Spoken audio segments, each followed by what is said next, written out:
This man had to inject himself with large doses of insulin every day. After the injection, he would gradually go into shock. His hands and feet were both restrained. An hour later, a nasal feeding tube was inserted to deliver sugar water, stopping the insulin shock and causing him to fall asleep. 2 wooden boards were then placed underneath him. At this point, the patient would completely lose his will. He was conscious now, but his body would involuntarily shake, almost like an epileptic seizure. This was a method used to treat mental illness from the 1930s to the early 1950s. However, the man on the hospital bed was a renowned genius, and he was about to undergo 50 more of these insulin shock treatments. To understand why he did this, we have to go back to when he first entered Princeton University. Jack studied at Princeton, one of the world's top universities. Legends about him circulated all over the campus. During his years at Princeton, Jack never attended a single class. Instead, he spent his days playing with the pigeons on campus because he wanted to know whether the egg or the pigeon came first in the world. He derived a mathematical algorithm that could explain the origin of life. Once, at a welcome banquet for freshmen, while everyone else was toasting and mingling, he was the only one fiddling with the glass in his hand. He was surprised to discover that by rotating the glass, the sunlight refracted by it could intertwine with the light reflected off a lemon slice. This allowed him to see mathematical formulas on his classmate's ugly tie, which delighted him. However, John had very low emotional intelligence, almost none at all. His classmates were unwilling to talk to him and instead shook his hand to say goodbye. But that night, they took John to a bar, ready to watch him make a fool of himself. They knew that John had no emotional intelligence when talking, and would inevitably say something inappropriate to the girl he liked. John said something particularly shocking to the girl.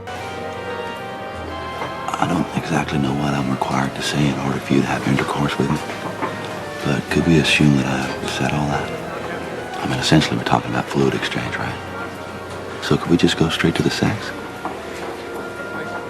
Oh, that was sweet. Have a nice night, asshole. Hey, ladies, wait. After this incident, John never hit on a girl again. Due to copyright issues, I can only share this much with you. If you're interested, you can watch the original video.